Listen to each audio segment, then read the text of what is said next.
Welcome to the Competitive 40k podcast brought to you by Vanguard Tactics. This is the Warhammer 40k podcast where we analyse the meta, develop strategies to help you become a better competitive 40k player.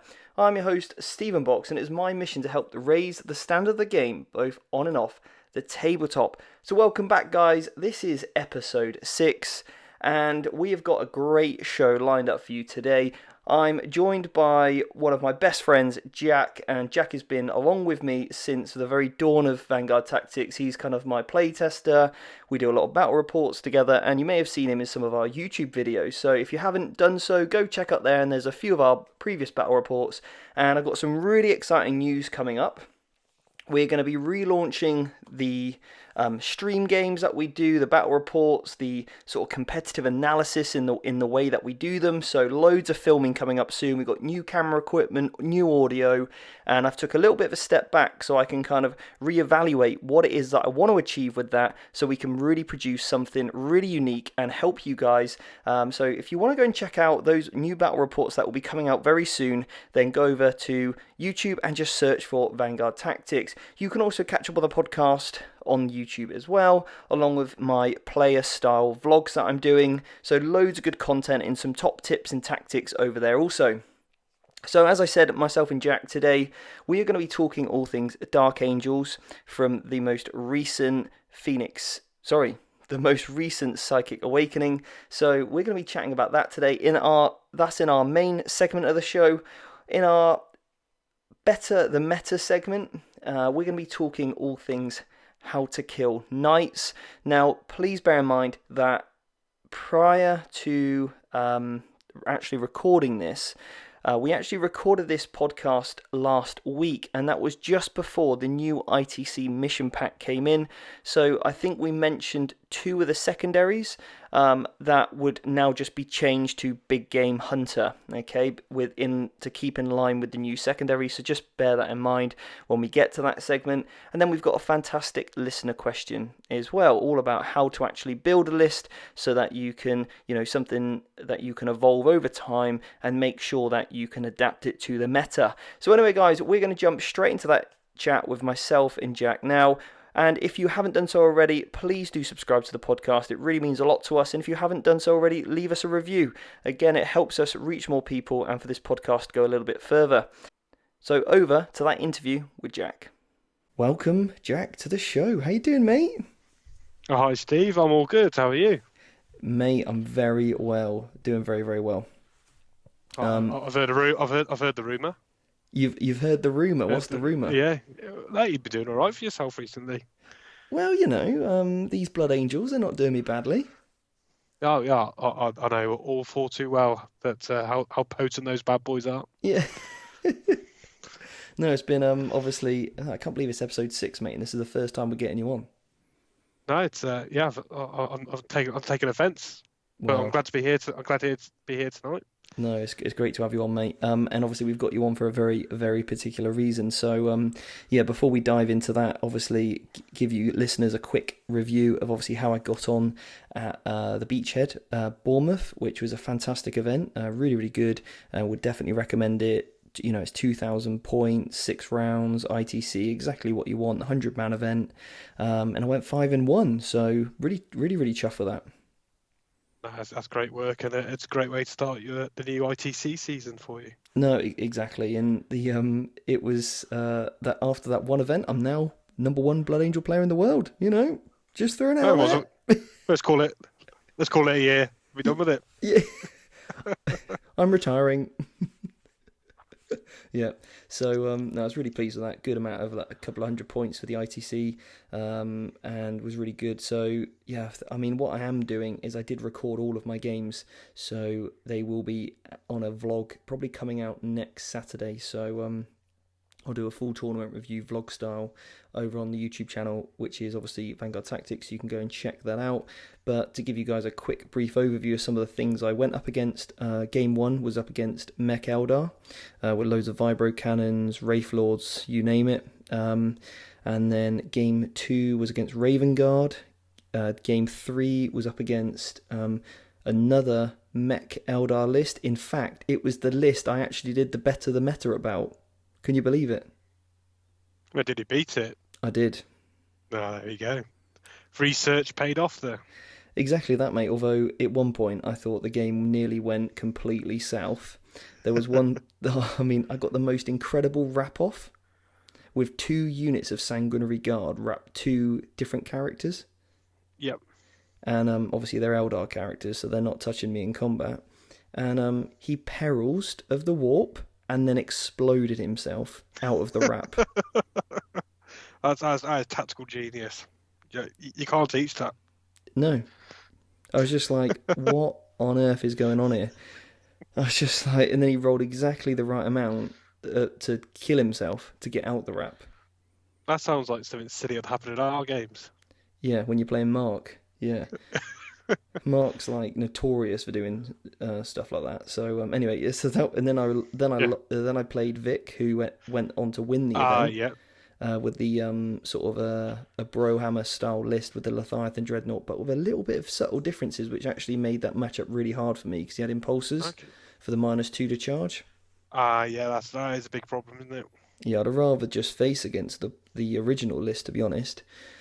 And then finally, I played up against more Mech Eldar, some more Vibro cannons, and then the last game was against Knights, which you don't see as much as you do, but in fact we're going to be talking about that later today on Better the Meta, because you do still see them at tournaments. They are knocking about still, and actually as the infantry of Marines starts to increase, I think we're actually going to start to see a bit of a resurgence in Knights, you know.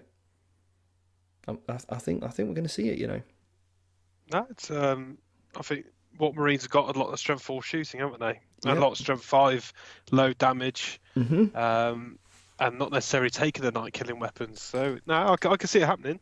Obviously, with the exception of fists, but Imperial. Yeah, but you just take that game as a loss. Exactly, and that's the thing with the game now. It's so diverse. You can't, anyone that thinks or goes, oh, well, that's not competitive because this beats it. Well, you can think like that for every single faction, you know. Yeah.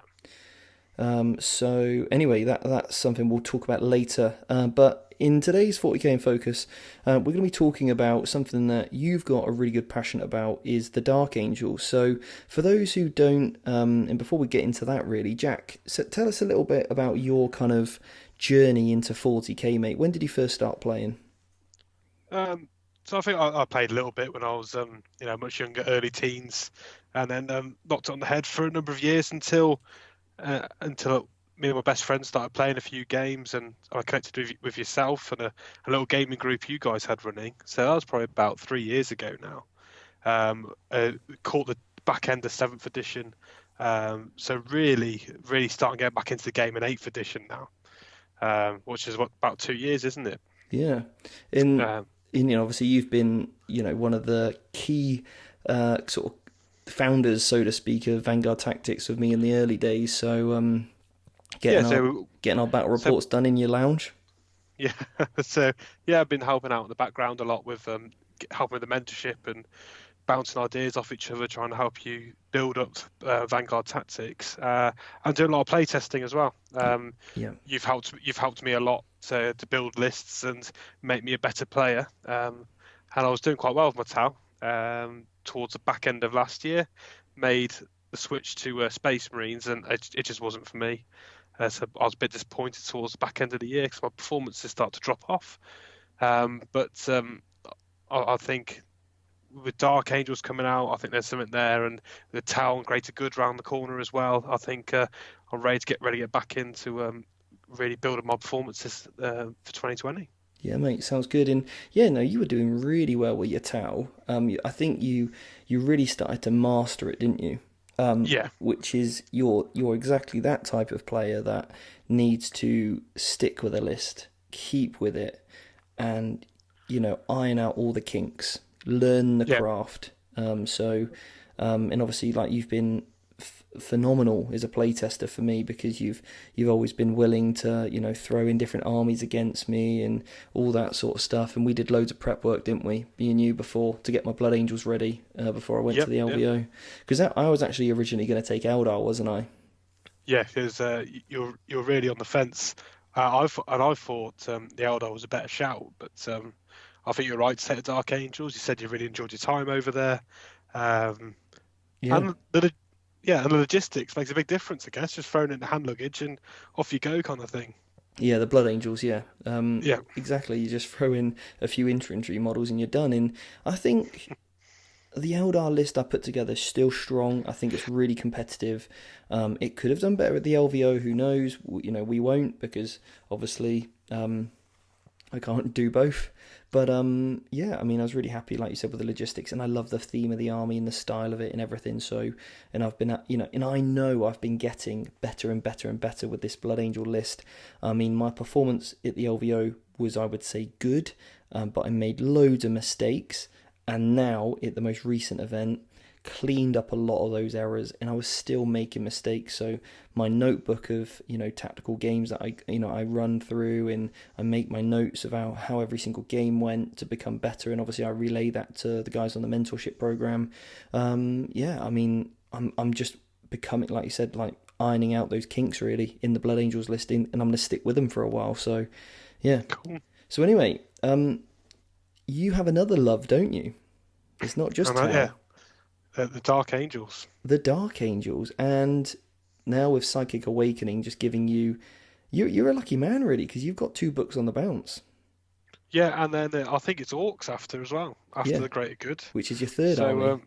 yeah, so yeah, great time, great time. It's really, I really like the Psychic Awakening collection. I think Hmm. they are adding a great layer of depth and bringing certain armies up to scratch.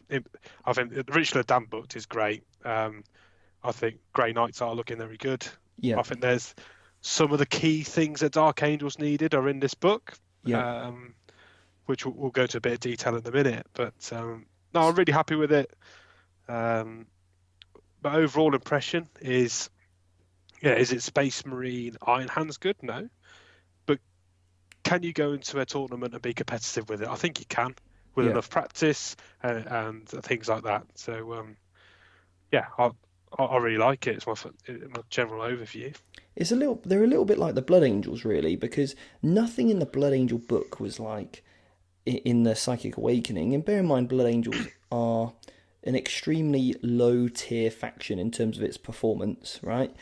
Excluding the 2 Smash Captains and 3 units of Scouts that we've seen, in Castellan lists and all that Yeah, stuff, back, 9 months ago or whatever. But now, Blood Angels as a mono faction are just not doing great and haven't been doing great. But Psychic Awakening, to me, nothing was absolutely like, oh my god, this is broken. Like, being able to tank all the wounds on a Leviathan Dreadnought so that he doesn't die, being able to Iron Stone half full damage. Like, there's nothing that ridiculous. no, I can remember when uh, I saw some of the previews for the Iron Hands before their book came out, and I made that video saying, are Iron Hands OP? And I'd only seen like 3 of the abilities, and everyone was like, "You can't just say that yet because you haven't seen the rest of it, and you're only going off previews." That was enough to know. But I think Blood Angels and Dark Angels, there's stuff in here that don't overlook it, guys. Don't just put it off because I, it's not screaming at you. I think everyone wrote off Chaos, but I think they've got some really good combos in there. Like even Nids have got some tasty stuff. I think what I'm doing is looking forward a little bit. Let's wait for the next chapter approved and the next batch of points adjustments. That's going to hit Marines hard. They're way too strong at the moment. And a set of FAQs and a load of points adjustments is probably going to bring them back down. And all these books are bringing everyone up. Yeah. So I think it's going to meet somewhere in the spring. And then we'll have a more well-rounded game. Yeah, I agree. So let's talk about these Dark Angels. Now, there are some conspiracy theories that these guys are actually chaos for a start. But who knows? I'm not one down with the law, so we'll leave that stuff, and we're really going to be focusing on the what these guys can do on the tabletop for you, and finding maybe some of those little hidden gems. So for those listening, and now obviously this review, we're going to be going into the who, what, where, why, all that good stuff. So if you're listening, don't switch off just because Dark Angel isn't your army, because you're going to learn some stuff because they've got some tricks. And if you're at the tournament and you're up against Dark Angels. At least you then know, okay, I know what they can do. Jack, he's given me the down low, and I know what I should be prepared for at least. Or maybe you're thinking about starting a new army, and this could be exactly the episode that you need to help kick you in the gear to get you that new army built and ready for the tabletop. So, Dark Angels, mate, obviously a type of chapter for Marines, so we're familiar with a lot of their units and stuff. But what is their special thing? Like Blood Angels is that +1 to wound, etc. What is the Dark Angels chapter ability? So just go back to the baseline of Marine. So now with Psychic Awakening, they've now got Doctrines. They've got the assault bonus, which I can't remember off the top. Angels of Death rule. Yep. So the Angels of Death, and they got Doctrines. So that gets them up to a generic Space Marine new level. Yep. And they've got their special ability is for Dark Angel units. They can reroll ones if they stay still. Okay. Then the Raven Wing have got their own ability, which is Jink. So for model advances, it gives a 4 invuln against shooting attacks to your next movement. Okay. And then the Death Wing have got the Inner Circle, automatically pass morale tests. Wonderful. For units of Terminators. So those are the army-wide abilities that you've got. Yep. And also you only ever lose one model to morale, don't you? That's it says in the under the Grim Resolve, you can reroll hits of ones for attacks with ranged weapons. It's like it's the in addition part to it. I got you. Yeah. So in addition, that unit can never lose more than one model as a result of any single failed morale test, which is actually quite good. It's not bad if you wanted to run big units of Intercessors or big units of Terminators Fearless anyway, but more so Intercessors, I guess. And the bikes. And bikes. No, bikes are Fearless. Oh, are they? I'm pretty sure. Yeah, because the Inner Circle ability. So certainly Black Knights have the Inner Circle. I'm not sure about normal Raven Wing bikes. Okay. But so not bad. And then the Super Doctrine for Dark Angels. The Relentless Hunt. Yeah. So when you're in Devastator Doctrine, your rapid fire and heavy weapons get extra 6-inch range. Okay. And your assault and pistol weapons get an additional 3-inch range. Okay. Right, nice. So now things like Eliminators, they're going to be range, 42 now? 42. Intercessors are rapid firing at 36-inch range. Yeah. Range of 36, so you rapid fire at 18. Yeah. Plasma cannons, 42-inch range. Wow. Which I'm tempted to try out. Devastators with 4 plasma cannons, they're cheap. And then weapons for the Dark Age, for example, to get them to damage 3. Might be something there. And that's all units, yeah? Yeah, all Dark Angel units. Oh, I mean, I'm just thinking the Menace at the moment, the Leviathan, has got a now range 30 storm cannon. Yeah. That's gross, because at 24 you can outplay, but 30 is grim. Some would say grim resolve, But then you haven't got the Ironstone. Yeah. You haven't got the Iron Hands love, but sure. It's interesting. You start looking at different units in a different way, okay. like the plasma cannon. 36-inch range is short. 42 actually. Is it viable again? Yeah. Heavy bolters, 42 assault cannons. Mm-hmm. That's another big winner out of that.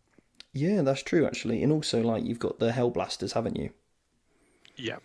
So I don't know what their range would become because I haven't seen Hellblasters on the table in a while, but they've got a heavy weapon, haven't they? Yes, I think the heavy would go up to 42. Yeah, crazy, and it's 3 damage or something when they overcharge. No, you'd have to go weapons of the Dark Age to get them 3 damage. They're strength 9, okay. I believe. Right. No, it's just. But the issue with Hellblasters is just so expensive. Okay. For what they do. Yeah. Hellblasters. Yeah. They've got range 36. Yeah. So that would go up to 42, which is not bad. Yeah, okay, cool. All right, nice. So, well, that's their super doctrine. Again, it's not Yeah, completely crazy, let's be honest, but it's not bad either. I mean, the things like flamers now, yeah, for a, if you're, and again, like, flamers aren't ridiculous, but the thing is with them is something which might be a deterrent for orcs to jumping in, Gene Stealer Cult, like using like the old classics like Auspex Scan against Zangors or what have you. What have we seen recently? Obviously, Assault Centurions everywhere. yeah. I mean, I don't think Dark Angels can get Assault Centurions, can they?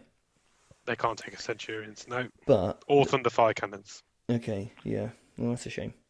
But there's some options there that you can start to not necessarily build for, but when we actually go over the listener question today, which is all about how to construct an army, we can pick up on a couple of these things. Okay, cool, nice. And obviously you can do the whole successor chapters and all that stuff, but you're probably not going to bother, are you? You're probably just going to stick with your Yeah, pure just Dark Angels to use Dark the Angels. Yeah, characters. Yeah. And yeah. that's the thing, if you do go for a successor chapter, guys, you get all the buffs and abilities, you just can't take any of the named characters, is pretty much the only thing you lose. Which are very good. Yeah, and then The you also characters. lose access to the relics, and you can only take special issue war gear unless there's a stratagem which allows you to unlock one. Well, you can, yeah. Ah, So, but cool. you have to spend a CP for that relic, which would be free otherwise. So, Yeah, so um, that's the thing with these successors, which are either successors of Dark Angels or what have you. I just don't really think they're worth it because even though the fluff might be great for your particular army, I would just say yeah, they're Dark Angels. Okay, cool. So I think that's pretty much covered everything now. You now get litanies, you get the shock assault and all that stuff. You get the bolter rule now, like you said, because they're angels of death. yeah. Okay, cool. So let's dive into some of the stratagems that you guys have got. So run us So through. I think there's you get it's 2 pages of 3 pages of stratagems come Yep, in. So lots of new ones. Many of them are the like utility ones from Space Marine Codex. yep, And what I mean by that, you get the 3 intercessor bolt rifle stratagems like Bolt Storm and Rapid Fire Strat, and the sniping one. yep, You get Duty Eternal, which is a great stratagem. Veteran Intercessors, Big Guns Never Tire, Steady Advance. So there's lots of those that you get. yep. Gene Wrought Might. So Transhuman I'd say physiology, transhumans in there. So probably about half of these are generic. lifted from the Space Marine book, but Yeah. all the good, but they are good ones, Mhm.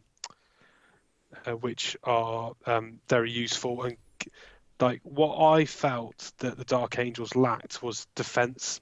So if you had a unit of like Black Knights on the table that you couldn't hide, and you didn't have a chance to advance them to get the Jink, you didn't have much defense to keep them alive. And now you've got transhuman physiology, for example, and a few of the new Dark Angel stratagems to protect them, which is great. Right. Okay. Yeah.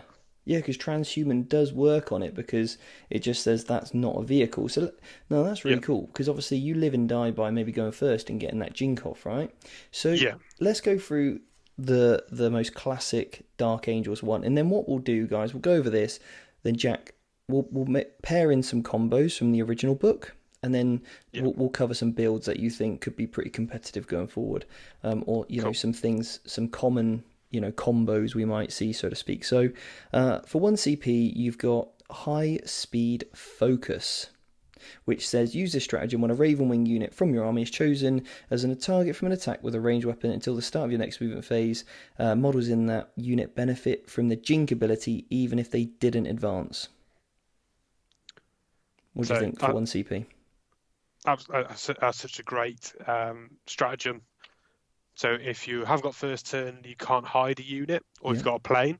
So the planes have the Raven Wing keyword, so you can put that on a plane. So a Dark Talon, you can pop that on. Okay. Um, yeah. So what I'm thinking about is 2 planes. Yep. So you advance one in your turn. Yep. So you use Speed of the Raven. Yep. So that means you can shoot after you've advanced and charge. But then if you did that on the plane, then it gets Jink, and then you can use High Speed Focus on another plane to give them both 4-up invulns. And then obviously he can still fire because obviously, yeah, a lot of the Yeah. weapons. So correct me if I'm wrong. The Dark Knights are assault weapons, right? Yes, the Black Knights are assault weapons. But they're Yeah. plasma, so obviously you want to be overcharging ideally. And if you advance to Yeah. get the jink, it's like you're jinking, but then you're at the -1, so then ones and twos kill you. Yeah. But So there's a great Warlord trait to get around that now. okay, cool. I like that. So we'll touch on that then. So you've got this Yeah. high speed focus, which means you don't have to necessarily sacrifice, the minus. Or if you're just using this on a regular bike squad, which have got rapid Yeah. fire weapons, normally Yeah. if you advance, you can't shoot. Or if you're firing heavy weapons, you advance, you can't shoot. But now you can still get the jink benefit without needing to. And it means you can also charge as well. You can jink and charge Yeah. essentially. That I think that's really strong for 1 CP. Yeah, so you got those two strats that work nicely together to protect two units, to advance and then shoot, and one of them can charge. A high-speed focus, a big unit of land speeders. Happy days. Yeah. They could Typhoon missile launcher sit at the back for a Pinven.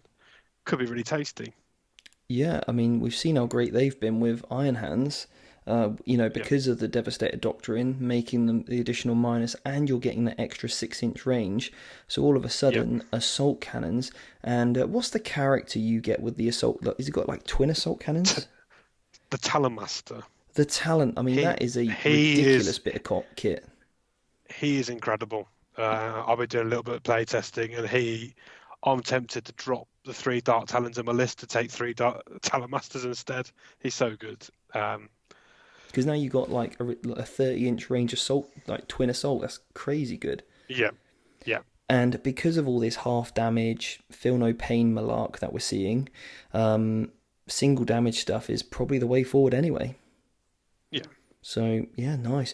Okay, cool. So that's that, and then you've got Big Guns Never Tire, Vengeance of the Mist, So Sheen Spirit, what we already spoke about. if you jump to Fury of the Firsts, Yeah, so it's lifted from Space Marine book, but it's +1 to hit on a unit of Terminators in any phase. So that could be your a big blob of shooty Terminators, yeah, or a big blob of Deathwing Knights, which I like both because there's also some defensive stratagems that have come in for Terminators as well. So if we talk about the layer of defense you can give Terminators, so you've got transhuman physiology. yeah, So wound on 4s, that's one way. There's also another stratagem. So again, when you're targeted, is you don't have to use this if you don't need it. You can make them toughness 5. nice. So if you got, and then there's another one for the Deathwing Knights from the Dark Angels book, which if you're in combat, you can make them -1 to subtract 1 for the wound rolls. Okay, yeah, So if you've got a big unit of Deathwing Knights in against a Knight, you can make them toughness 5, so be wounding them on, I don't know, it's transhuman. It'd be the same anyway. But in certain situations, you can make either 2 units really hard to wound. So there's good layer of defense in there. in the -1 to wound, is that 1 CP or 2? 1, So but only in combat. see, transhumans 2 CPs.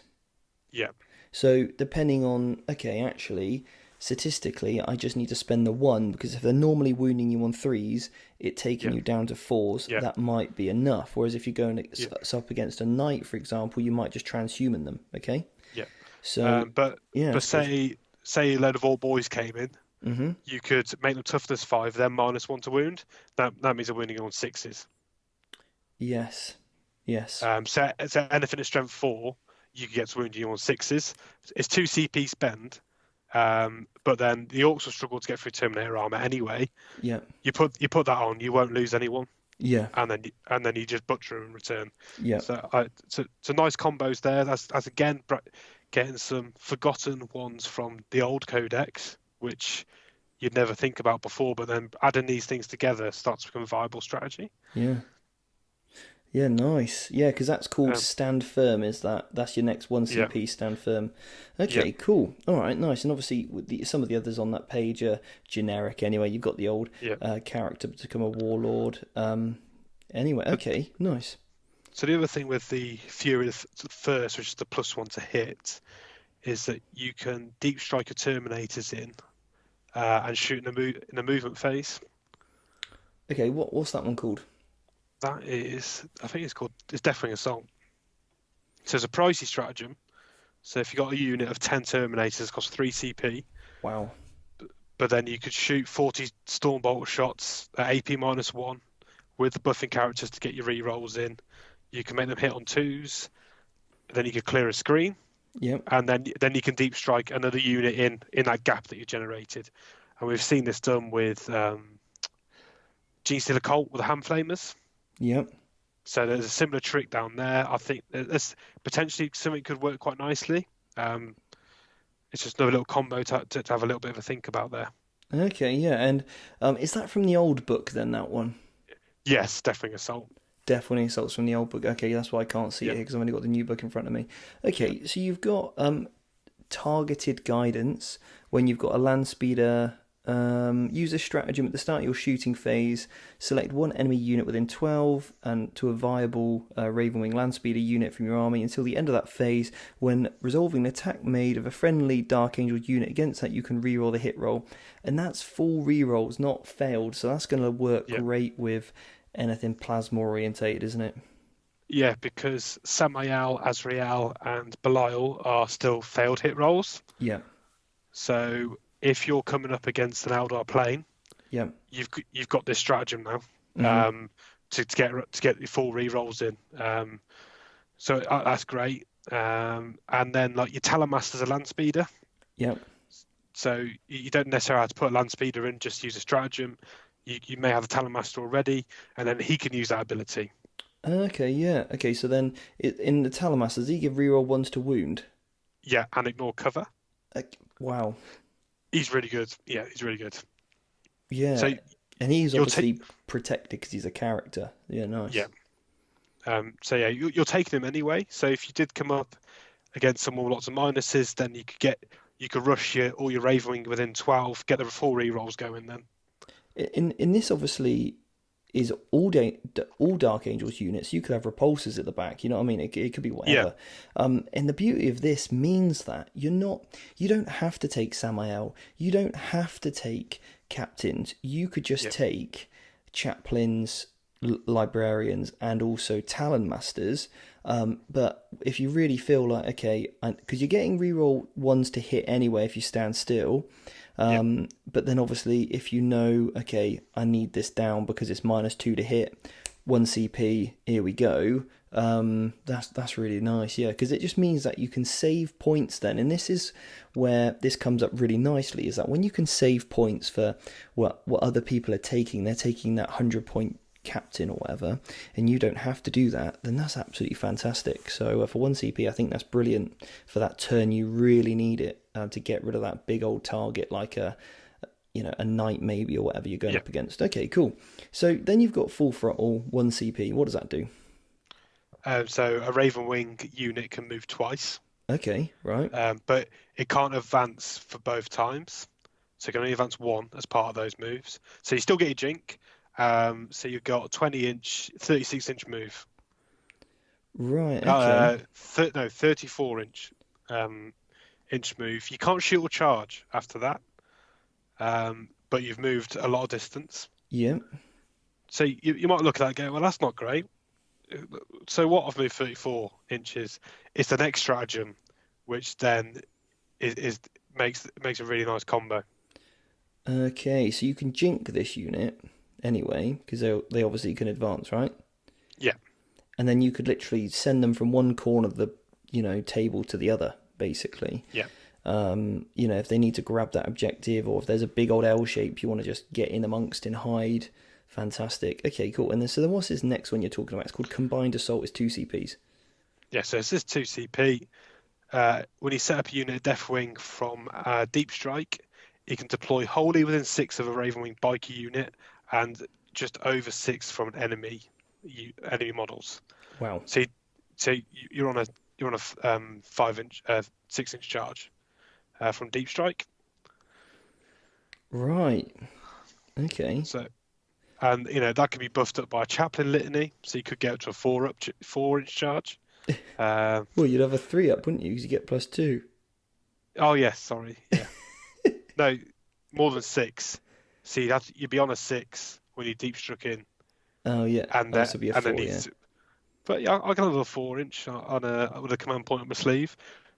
So when you put those two together, Yeah. you can move have just a cheap unit of bikes, um, 70 points. You can hide them on turn 1, turn 2, flying forward 34 inches, and then ping your Terminators off the back. Happy days. Beautiful. And then these guys can come down and shoot in the movement phase.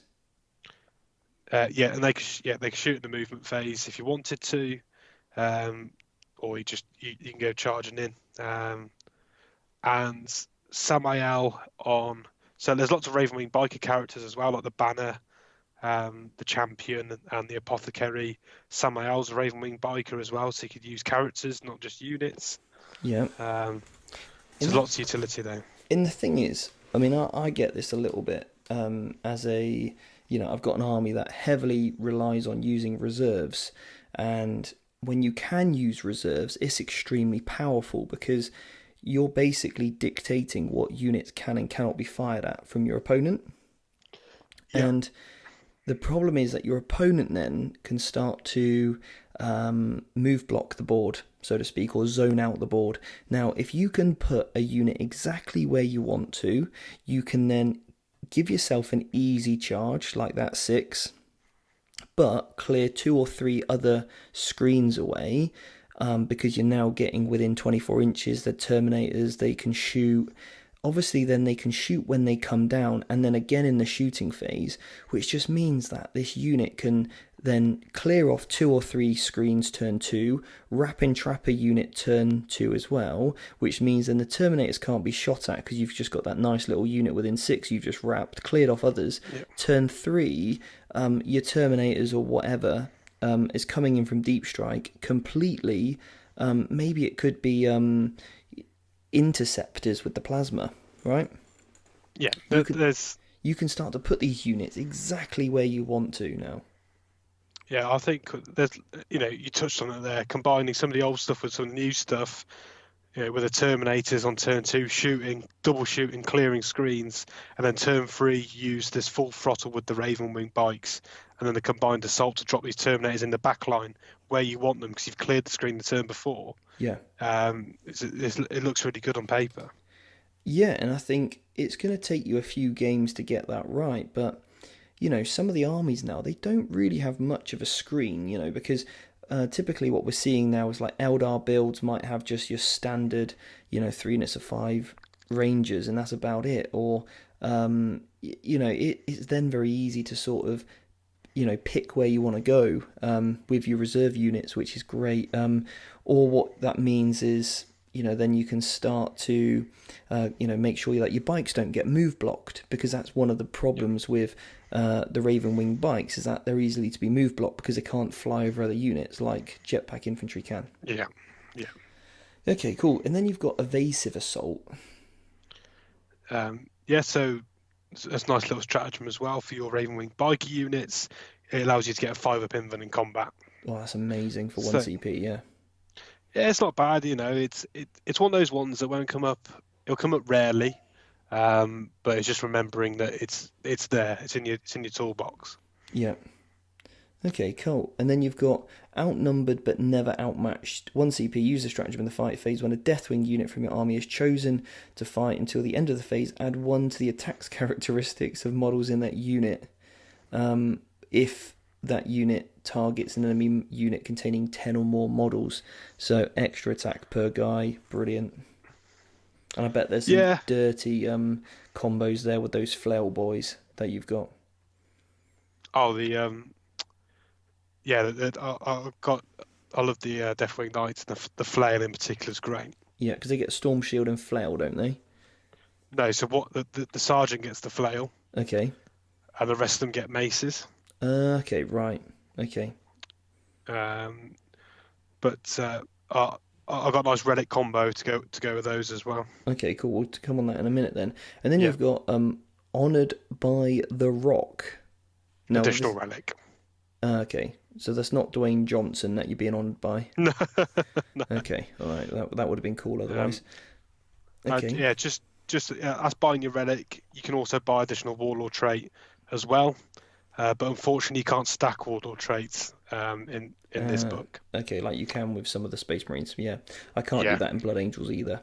So no. let's touch on Warlord traits then. You've obviously got the Vanguard Warlord trait. You've got the Obscuration Discipline now, but you've actually got 6 new Warlord traits. You've got 3 Deathwing, right, and 3 Ravenwing Warlord traits. So Yes. run us through the Deathwing ones first.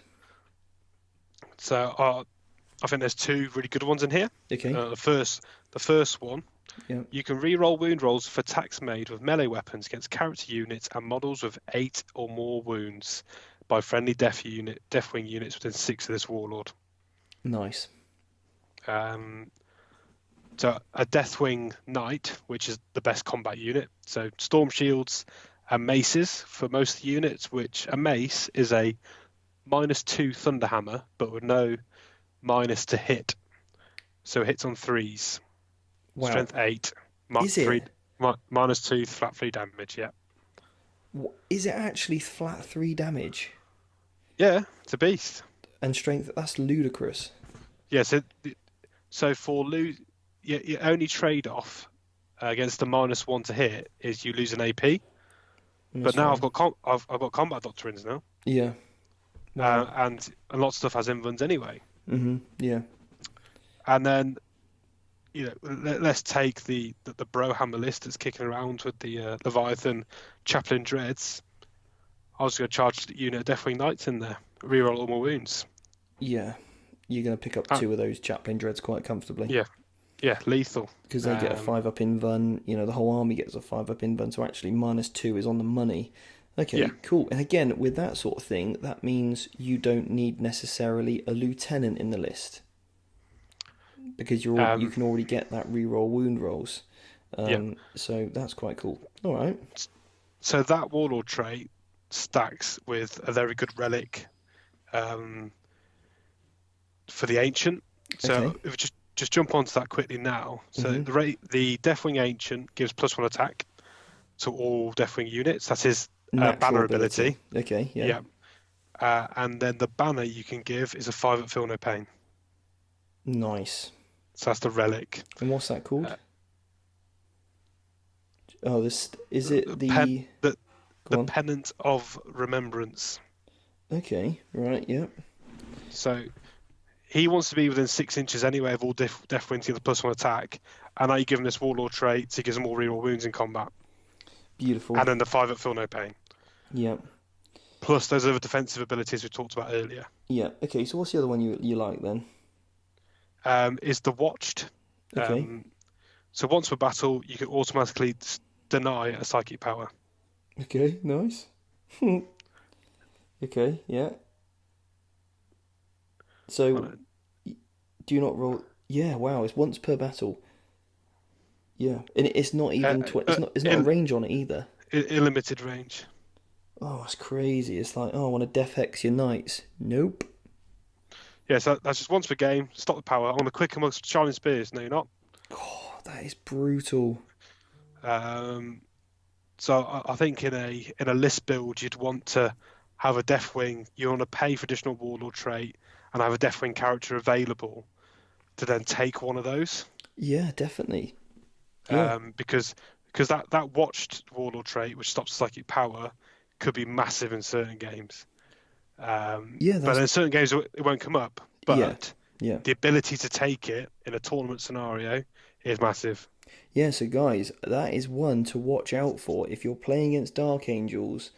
Any good player. So when you want to get off Protect, you want to get off Quicken as an Eldar player. You want to get Fortune off. You want to get off Death Hex. You want to warp time that unit of Possessed. Yeah? You just go, nope. Yep, stop. Not today. Wow. Or ignore Overwatch from... Gene Stealer Cult. Yeah, or White Scars or something. Yeah. That is crazy strong. Yeah. So good. Okay, yeah, that's... To be honest, it's tempting just to slip a little Deathwing character in my Blood Angel list just to have that one. Yeah, God, that is really good. Okay, cool. So let's go over the Ravenwing ones then. The other ones, just to, if you're listening, the other ones, so you can't be wounded on a 1, 2, or 3, basically. It's like a constant transhuman, but Yeah. I mean, I always think you want to go for the stacking ones like that, or something like Jack's pointed out, the Watched, which is crazy good.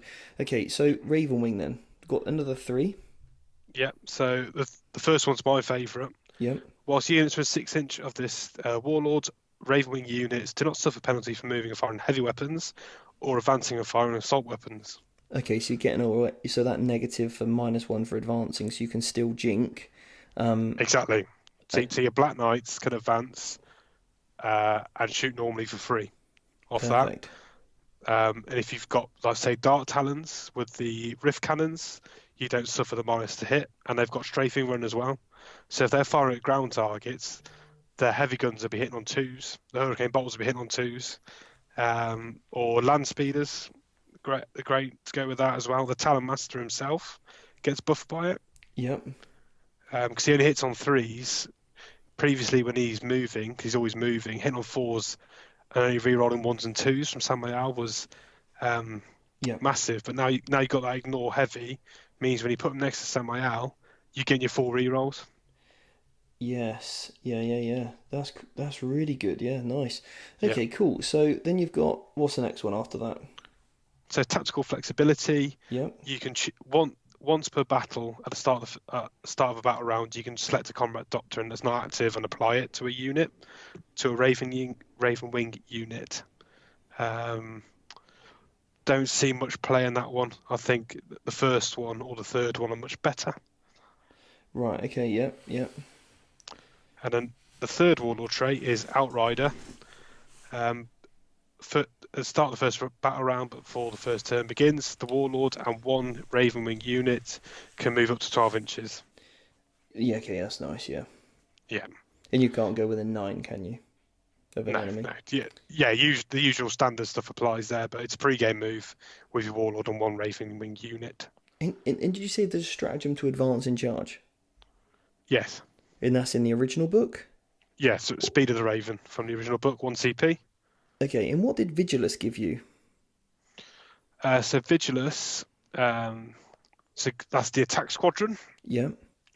So there's 2 stratagems in there. Was one of them like fall back after you fought? Yes, so I believe it's 2 CP. You fight and then run away. That's so good.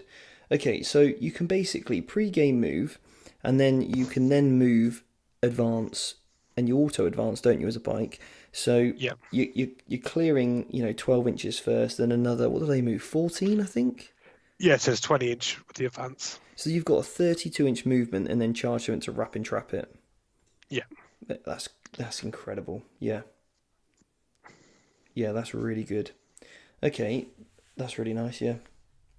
I think we're going to see some play there. I mean, even the other one, the tactical flexibility isn't bad to get that. If you've decided to, let's say you've got heavy, lots of rapid fire Deathwing boys, and you've got the one unit that, for the Talon Master squads or whatever, and you just want to keep them in Devastator, that's not bad. So once per battle, though. Sorry? It's only once per battle. Oh. Okay, yeah, I can. Oh, yeah, see that now. Yeah, that's true. Yeah, probably not worth it. Okay, and cool. I think because they've got to be Ravenwing characters as well. Yeah, and it can't be named characters. So you got to take a Talon Master, or you got to take a banner, or something like that. And they're not the cheapest characters to get in. It's almost a bit of a. The Talon Master's great, but like maybe putting a banner in might be start to become a bit of a tax to get these Warlord traits in. Yeah.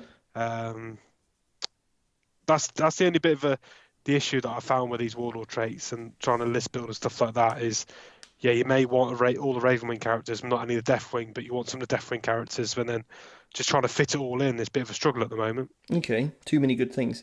And then you've Absolutely. Let's go on to the Relics of Caliban. Yeah. This one, instantly I'm thinking looks great. Ravenwing biker model only, worse than the invulnerable save of enemy units by 1. I mean, whilst you're within 3, so Storm Shields are now 4-ups. That's just Harlequins are now on a 5-up. Shining Spears all of a sudden just become that, they were on a 3-up because of Protect. Now you've literally got rid of that. Or what you can do is get... Oh no, you tried to cast Protect, but I denied it last turn. Yeah. And now I'm worsening your Inven by 1. So the Aldar player in that scenario, thinking they had a 3-up Inven, Yeah. is all of a sudden on a 5-up Inven. Oh no. Because that's the thing, like, Jinx is such a good power from the Eldar to literally do this same thing, and you're getting it for free, and it always happens providing you can use this biker. And remember, guys, you can double move that biker. Yeah.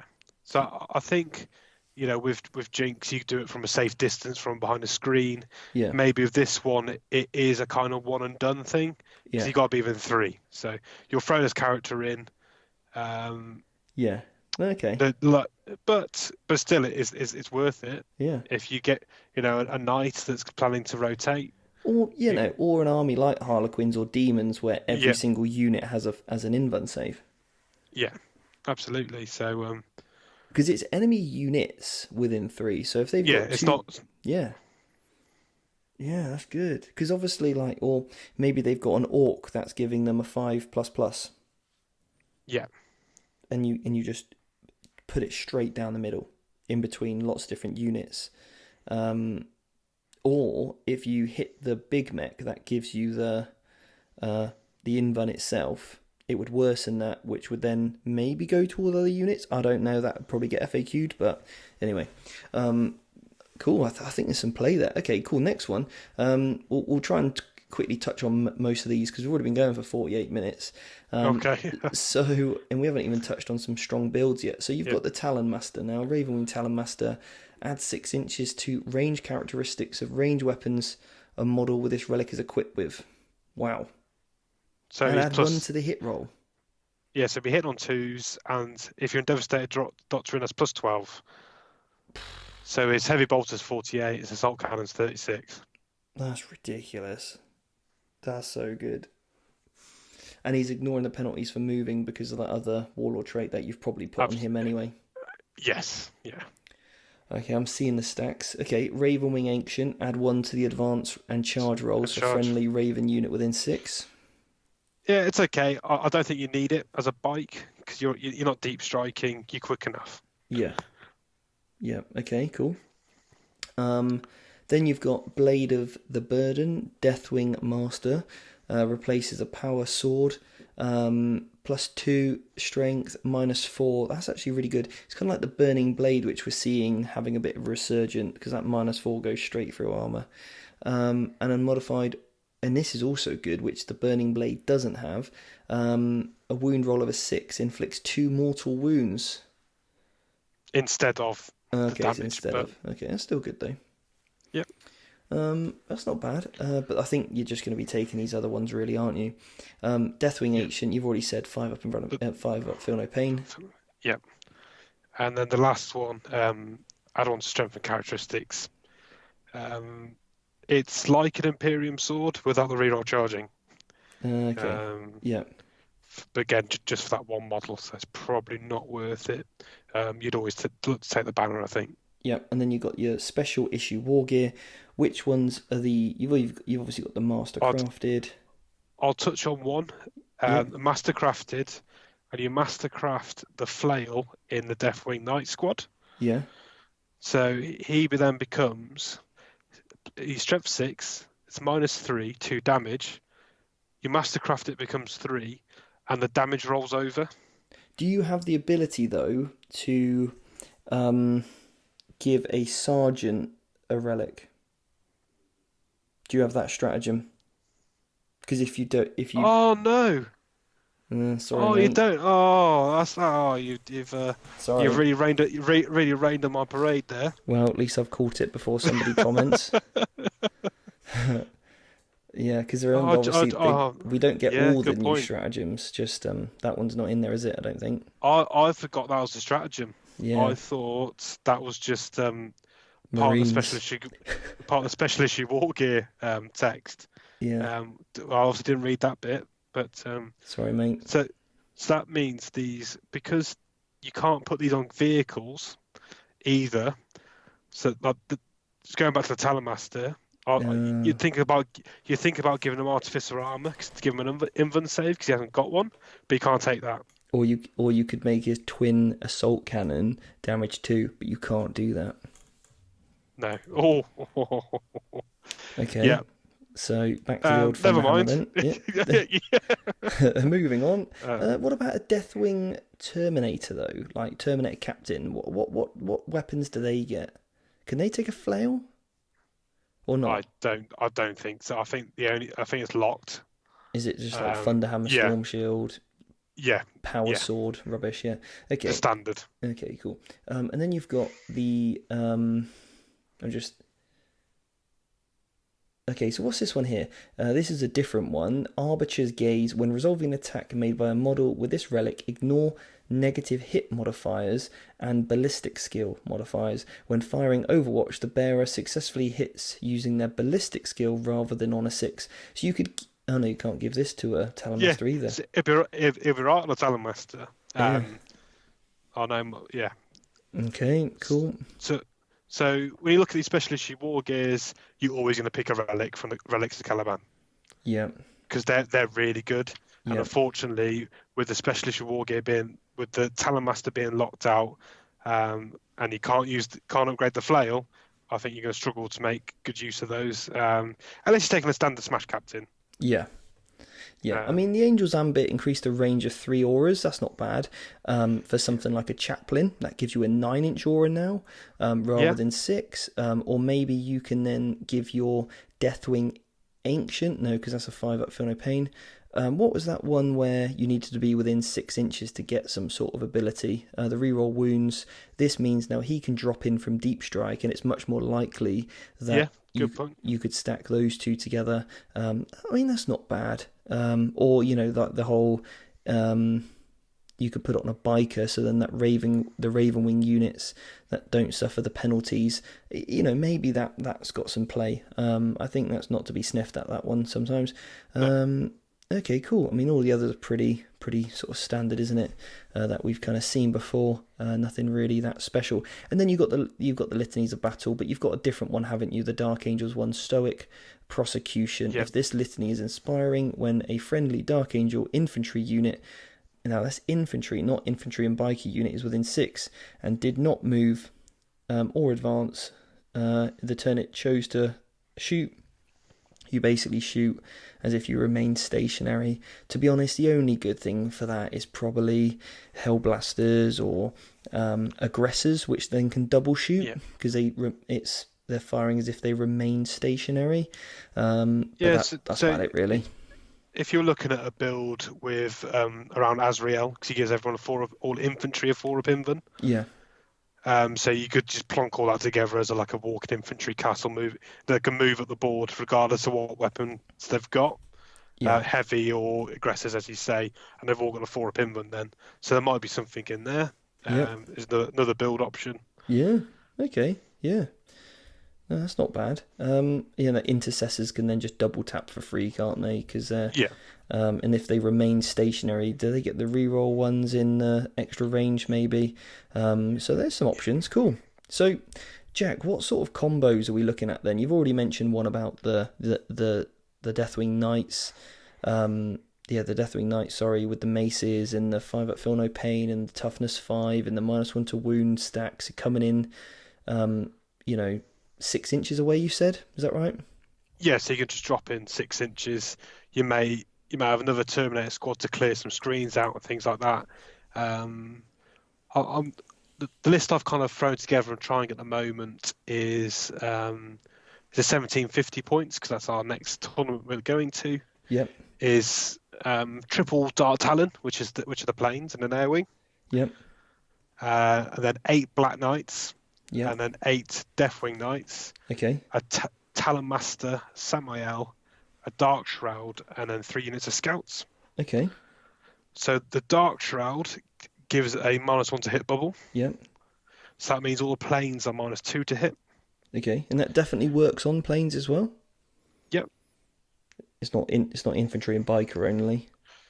I'm going to double check while you keep talking. And by the way, the next tournament we're going to is Greetings from the Warp, which myself, Jack, Mark are all going to, along with Ben Jones. He's also going. And then who else? We've got Kieran from the mentorship. We've got Matthew Chin, who's also going. I think there's about 8 or 9 Vanguard Tactics players going. Sorry if I've missed anyone's name. That's also attending. We've got Carl as well, a good friend of the podcast. So all representing VT at the Greetings from the Warp, which should be good. Yeah, the Dark Shroud is Dark Angels units, so it's everyone. Oh, wow. Okay, cool. Good job we checked, though. Yeah, so the idea with him, he is with the planes, gives him -2 to hit. Then they've got Samael that gives the full rerolls to all the Raven Wing. The Talon Master has the Warlord trait to move heavy weapons and advance assault weapons with no negative. So that means that's getting the most out of Samael's bubble, as well as giving everyone ignore cover as well, which is great with Hurricane Bolters coming up against Marines that stuck out in cover to dig them out. Mm-hmm. And then I've got the 8 Deathwing Knights in Deep Strike that I'm looking to drop in next to the Black Knights or somewhere within 6 of an enemy to go charging in. Cool. So it's 9 CP. You need to spend at least 2 on the drop-in and the Terminators. And then you may want to use weapons of the Dark Age on the Black Knights. So you got 16, Strength 8, -3, flat 3 damage shots coming from them. But I think what I'm finding, you want to use most of the command points on the Deathwing Knights and that in this list, fighting twice or using the defensive buffs. Yeah. Because you want to be able to shoot, charge, wrap and trap, don't you? Yeah. That's exactly what you want to be doing. And getting that 4-up invuln save is a sort of that next layer of protection. So you don't just get, shot off the board straight away in return. So, because they're only toughness 5, 2 wounds. 2 wounds. Yeah. Then no feel, no pain, right? Yeah. The Black Knights do die easily. Mm-hmm. That's what I'm finding from the first few games with them. Yep. So I might swap them out for a normal unit of bikes and just use them as a screen clearance and a deep strike and deep strike from. Yeah. Which then generate a lot of points then for maybe another unit of Terminators or whatever. So yeah. But you got to try these things. It's a new book. You got to give it a go and see what kind of works and a lot of practice, isn't it? No, that's exactly it. I think that I put a little list together, which was 2,000 points, which was 2 Talon Masters and Samael, and then I had a Raven Wing Dark Shroud, and then 3 Raven Wing Land Speeder Vengeances, and then I had 2 Nephilim Jet Fighters. I had 3 of them, and then 3 Dark Talons. It's that's dirty. The Talon Master is incredible. Yeah. The amount of DAC considering is ridiculous. Yeah, in Devastated Doctrine, he's 18 shots, Strength 5 or Strength 6 at -2. Yeah. It's ridiculous. It's a great unit. Yeah, absolutely, and can't be shot. So we've seen the power of that recently with these really strong characters that can't be killed, obviously. So, all right, mate. Well, look, thanks for giving us a good overview of the Dark Angels. Hopefully, you guys found this useful. So, we're going to take a short break, and we're going to be back with Better the Meta, where we go over one of the most recent builds or lists, and we're going to show you how we would go about beating it. So, join us shortly for that. So we're back from the break, and now it's time for Better the Meta, where we pick a list and we help you beat it. Okay, so the list I've got is actually one of the lists I faced at the Beachhead tournament, and this was my round 6 opponent, Jay Middlecoat, and Jay is a fantastic painter. He actually won Best Painted, so it's a really nice, and we've met multiple times. Me and Jay had a really, really cool, nice game. So, in his list, I really like it because we do see this a lot at tournaments. It's what you call a gatekeeper list. It's a list that you need to be able to handle. I think if you want to be able to do well in a tournament, because you're probably going to face this maybe at least every other tournament that you go to, or every tournament you go to, you can probably face a list similar to this. So it's a Crest Supreme Heavy Detachment. And you've got an Armiger with the auto cannons. You've got 3 Crusaders with thermals and Gatlers, and they've got the indirect shooting. And then also they've got 1 Knight Paladin with a rapid fire battle cannon and the chainsword. And then like the anti-fly weapon. So that's the list. You can check it out from Best Coast Pairings if you want to see it in more details. But yeah, so Jack, you're up against Knights. It's game 2. You're using your Tau. What sort of things are you thinking about? Let's say we're talking from an ITC perspective. What secondaries are you going for against Knights? So I'm going Kingslayer on the Warlord Knight, and then Titan Slayer on the others. So that's it for every Kingslayer's every 4 wounds you do to a Warlord, and then also Titan Slayer is every 8 wounds you do. Yeah, so it's basically you pop 2 knights, don't you? And then you've maxed out those 2 secondaries, I think. Yeah, so it's 8, 16, 24. So if you kill 1, you get 3 of the secondaries, and then you just need to do 8 wounds off another knight, and then you need to obviously do 16 wounds off the Warlord, and you max out those 8 points for the secondaries. Yeah, so if you kill the Warlord Knight, because you do 16, the last 8 wounds come from him, and then 1 more. Now, I don't know if that stacks anymore, Oh, doesn't it? No, okay, but I'm not sure if that stacks anymore. I could be wrong. But you know, like you kill 2 knights, and you've got most of your secondaries from those 2 anyway. You get 7, and then chip a bit more off another one. So then, what's the third one? second? Yeah, the third one's hard. What would you go for? Because he's got the indirect fire there, so engineers isn't a given. It might be something like a ground control. Well, funny you should say that. That's exactly what I went for. Yeah. With the Blood Angels, because I was also going second as well. Okay, yeah. Yes, that has a big influence on it, doesn't it? Yeah. But then, because you've got so many more models than him, the ground control is quite a good one. And the Tower with the Riptides, the resilience that's there. Yeah. And they're quick, so they should survive till late game, and then you can jump them around the board once you've taken out the knights. So, would you be wanting to go first or second? If I had ground control, I'd want to go second, but I'd happily take either. Okay. I'd prefer to go first to drop a knight, at least 1. Yeah. Which means my drones will last longer. I can get all my shields up and my feel no pain buffs going before taking a full, power punch from all the knights. So yeah, I'd want to go first, but I could live with going second. So the ground control there, because if you go first and do enough damage, it doesn't matter about ground control because you're going to get them all anyway because he's dead. Yeah. And if you go second, at least you've got a secondary that is optimized for going second at least, right? Absolutely, yeah. Okay, cool. So you've got 3 Crusaders, 1 Paladin. Which one are you going for first? What's your target priority? Well, first of all, how are you going to deploy? So let's say it's mission 6, it's whole deployment. You've won the roll off to go first, and you've decided to go first. How are you going to deploy? It's Dawn of War deployment. So the Tau list I was running was 3 Riptides, 3 missile sides, and 2 rail sides. Then I was supporting characters and drones and things like that. So I'd probably deploy with my 3 Riptides to the front, all the broadsides behind. Protecting the broadsides and buffing characters behind the 3 Riptides. Drones ideally hidden out line of cover, giving drone support to everyone, and everyone within 6 for supporting fire. Mm-hmm. Yep. So that's typically how I deploy, and for carry-on buffs and things like that. So if he came in and charged, he's got to take all the overwatch from everything. Everyone's getting the drone protection. Everyone's getting the feel no pain protection.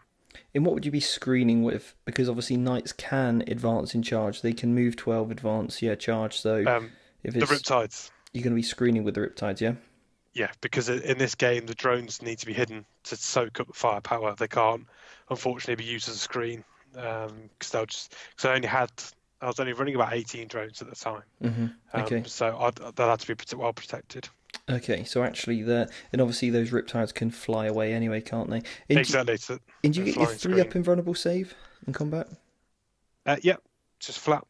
Okay, cool. That's good. So he's got, he's going to get 12 attacks, and 9 are going to hit, wounding on 3, so maybe 6 wound, and then you're going to save, maybe 5 of that 6, 4 to 5 of those 6 Well, anyway, and there's D3 damage. You don't care, do you?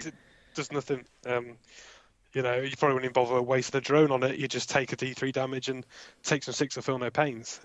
Yeah. But if you were screening with your drones, he could go in 9 hits, was crashed, re-rolling misses actually, so maybe a few more hits, and maybe picks up, half the drone squad or something. The issue with the drone screening, it's like with the riptides, he's not going to kill a riptide, so he's not going to then kill it and then consolidate, say, into the broadsides. Mm-hmm. Because the biggest issue with broadsides seems to get tapped throughout the game. So you scream at the riptides, he's very unlikely to kill one in combat, and that protects anything else from getting tapped. Yeah. Okay. Cool. All right. Nice. Unless he goes in with that big swinging paladin thing. But hey, you can cross that bridge when you come to it, I suppose. So which one are you going for first then in terms of your target priority? I would go for one of the Crusaders. Yeah. The paladin I'll let charge me, to be honest, and kill it in Overwatch. Oh really? Potentially. Yeah. Yeah, because he's got less shooting. He wants to get into combat. So my efficiencies are against the Crusaders. So get rid of one of those. The Paladin's got less guns. So if the Paladin wants to maximise itself, it needs to charge. But there is a risk it gets killed in Overwatch. Yeah. Okay, cool. And obviously then what he'll probably do, if that does happen, is do the old auto-explode, won't he, for 2 CPs? Yeah, that could hurt. It's still on a 4-up, isn't it? It's on a 4-up, yeah, which he definitely made with me, and then did 6. He rolled for the Death Company, 6 mortal wounds. I was like, you are joking me. Okay, yeah, so, all right, nice. And then really then, so that's your target priority. What's your movement? Are you moving to get in range? Because obviously Jay's a sensible guy. He's going to be out of range if possible. So you're going to have to move forward. Was that called a monk car? Yeah, so I could, so I was running Shadow Sun, so I could Monkar turn 1, move and advance the whole army together to get it in range. But I was running the rail rifles and the Iron Tide already, so that's already got some good range in there. But I probably would Monkar to make sure I had all guns in range. And just deliver that sort of, break the back of the opponent turn 1. Okay, nice. And then after that, it's just really picking on a Crusader return, right? Yes, yeah. Okay, cool. So how I played this game was a little bit different, and because I was going second, there was no big terrain in the middle. There was just a big L shape in my deployment zone, and I deployed my Death Company and a unit of Sanguinary Guard and my characters all on the board, and obviously the scouts and the incursors. But then I left all the other Sanguinary Guard up in the reserve. I was going second. Turn 1, he's on 1 objective, and all I do, he indirect fires my scouts and kills a unit, so he's got a kill. I know that I could redeploy and maybe kill 1 knight, but I'm like, well, thinking if that happens, I'm going to take a lot of Overwatch, this charge isn't guaranteed, and then whatever I throw at him is going to die. So I decided to actually not do anything and just move a unit of scouts out from the cover onto an objective to get hold more. So I knew that Jay would get kill more and a hold, so he's already up by a point. And then I did that again because then he moved his armager onto another objective, so he's now holding 2, and he was trying to bait me to come forward and wrap his armager. Okay. And the reason for that is so that his counterpunch with the other 3 knights picks up whatever I counterpunch with. Yeah.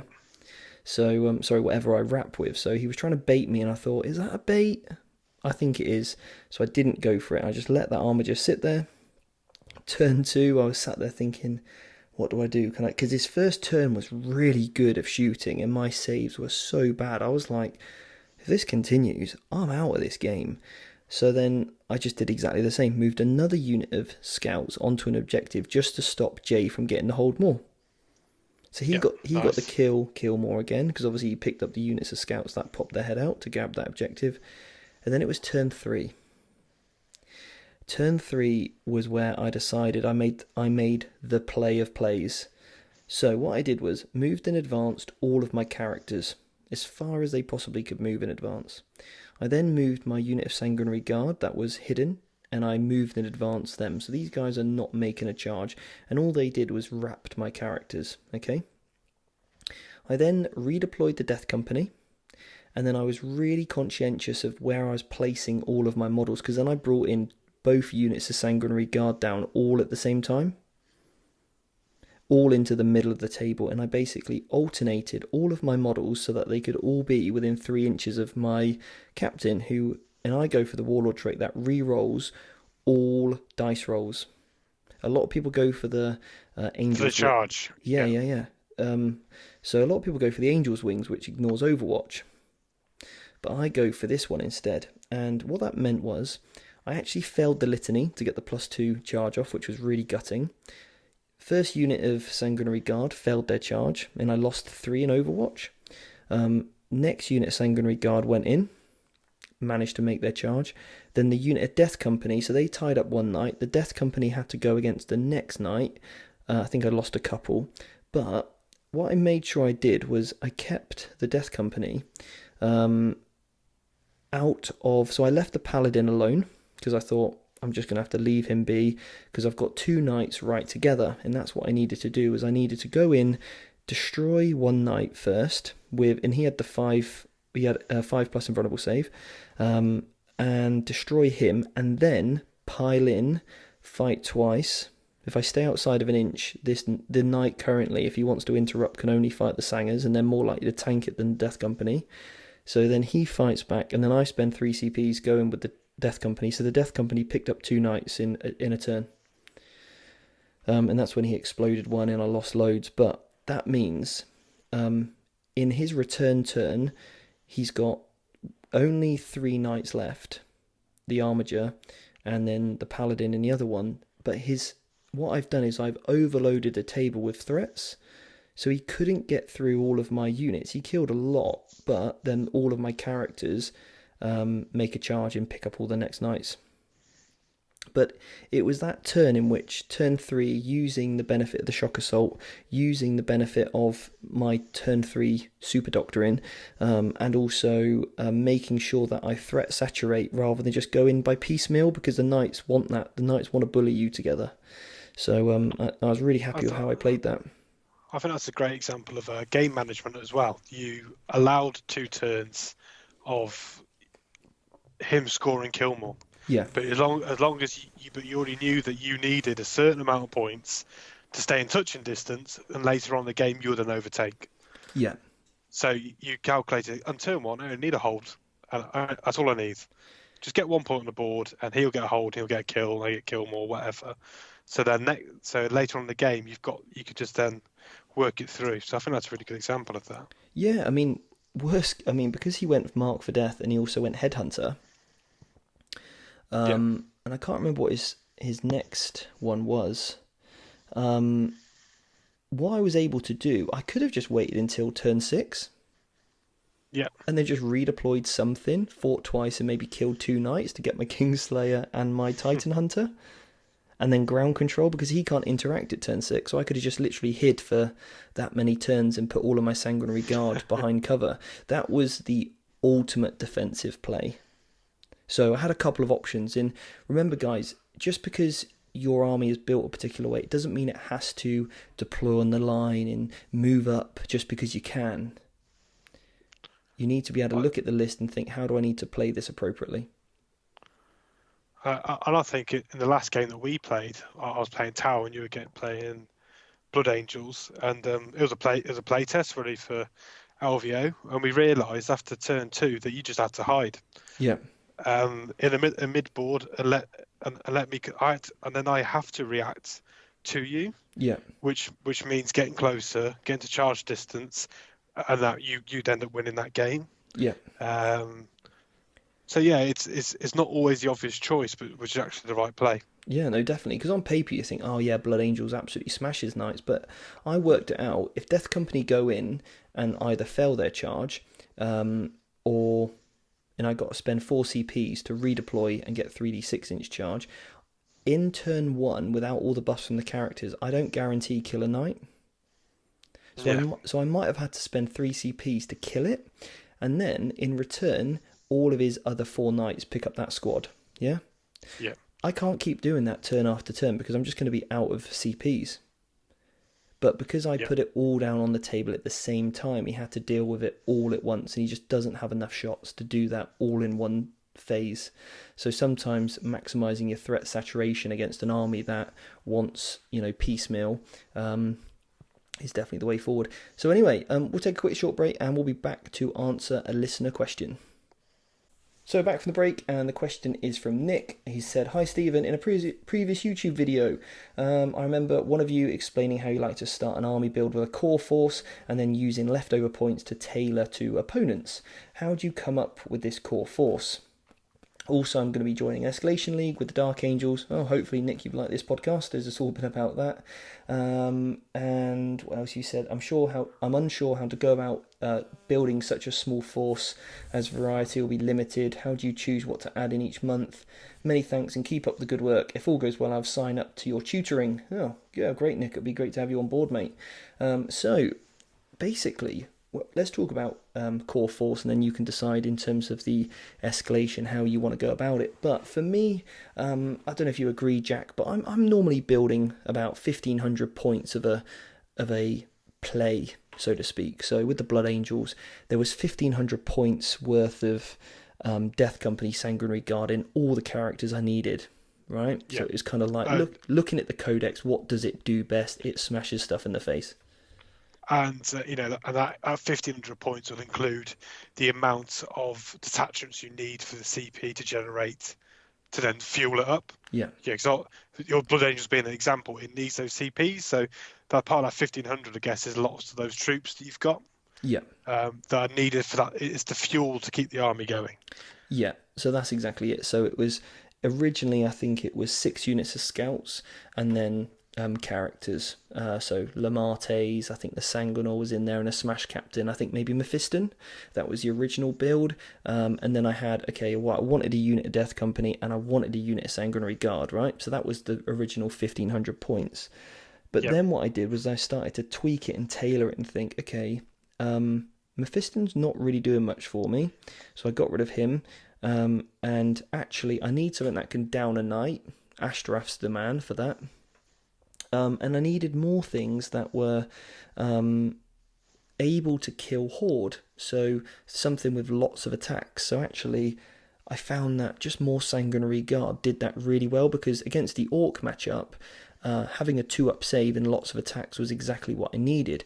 And also, because the Sanguinary Guard are very good at killing elites, because they're like that -3/2 damage, when you look at my list on paper, it's very good at killing elite things, right? So I've got my 1,500 points is obviously the CPs to fuel it, and then elite killing stuff from the Sanguinary Guard and the Death Company. So then I needed something to kill knights. That was Ashtoreth and the Smash Captain. And then also on the other end of the spectrum, I needed something to kill Horde. So that was more Sanguinary Guard. They do that really well because they've got the survivability. And incursors, because these guys could get exploding 6s naturally. When you pair that with Ashtoreth's exploding 6s litany, all of a sudden these guys just go off the absolute chain with attacks. So that was how I basically tweaked it, so I could handle elite, I could handle, which is basically the meta at the moment, Marines, then I could handle Horde, which is Orcs, Genestealer Cult, NIDS, and then also your super elite stuff, which is super high toughness, which was Ashtoreth and Smash Captain. So that was kind of how I split mine. So it's like 1,500 core, 2.5 for Horde, and 250 for knights and tanks and big stuff. So how have you done your Dark Angels? So I started off with a cheap battalion. So it's 3 units of scouts and under the HQs being Samael and the Telemaster to buff the Raven Wing, because I really like the Raven Wing. So in terms of the Horde clearance, I've got the 3 planes. So they've got 24 shots each, Hurricane Bolters. They've got some anti-tank as well. And they're great for move blocking also and deny deep strikes. Yes. There's a good utility there. Lots of mids, yeah, and I've got a potential for a recon in there as well, if I want that as a secondary. And they get the buffs from the characters that I've got, but they're not very durable, so that's why I put the Dark Shroud in. So they work together. So he's giving them additional -1 to hit, making them -2. Yeah, nice. Yeah, that's really and then I really like the Black Knights and the Deathwing Knights. Yep. So the Black Knights are in there for anti-tank and for heavy infantry, but they can also fight. They can also fight light infantry in combat because they're strength 5, 3 attacks each on the charge with -1. So not bad in combat. But then the Deathwing Knights are my hard hitters. Yeah. With 3 attacks each on the charge, strength 8, -2, flat 3 damage. Really strong. So I think the next iteration is to buff them even further. Yeah. And I think it maybe even exchange the Black Knights for just normal Ravenwing bikes and more clearance and get more Terminators. I think they are the key and getting that banner in for the fight that feel no pain. And just stack the resilience in, yeah. Absolutely. So I'll have some really hard to hit planes for the first few turns to try and clear the board, and then try and close the noose with Deathwing Terminators from Deep Strike. Yeah, and I could definitely see like a real defensive play with those bikes, keeping them back, like I did with the Sanguinary Guard, because those guys can take down something big. They can. Your list there isn't probably the best example in terms of like what we sort of said about, build your core and then find a weak area like anti-horde, plug something in, because actually your list does all of your units do a bit of everything, don't they?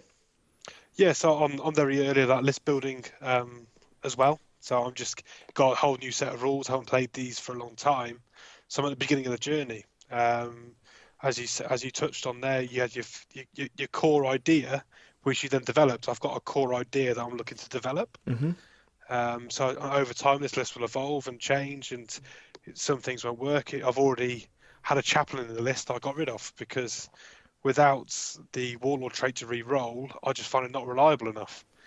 So that was 90 points that could be freed up. Yeah.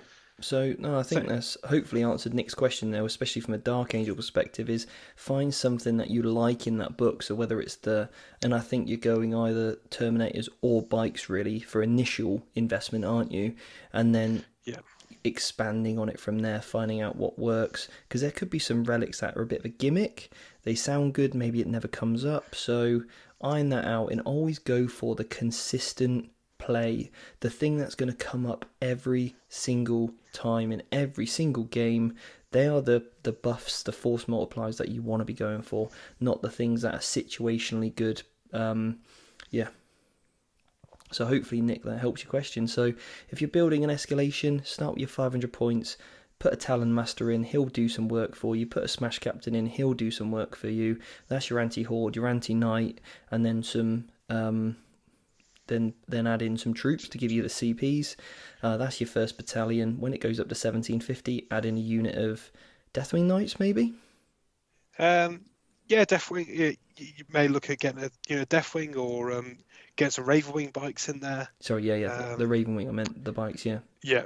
And then in the next 250, maybe add in the Terminators. Now you're up to 1,000 points, and you can see what style you're liking, and then just evolve that even further to accentuate what's already working well for you.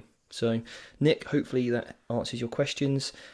Jack, thanks so much, mate, for coming on the podcast. Thanks for having me. Mate, honestly, we'll get you back shortly for probably in the next episode where we can go over Psychic Awakening for Tau. I can't wait for that book. It's looking good.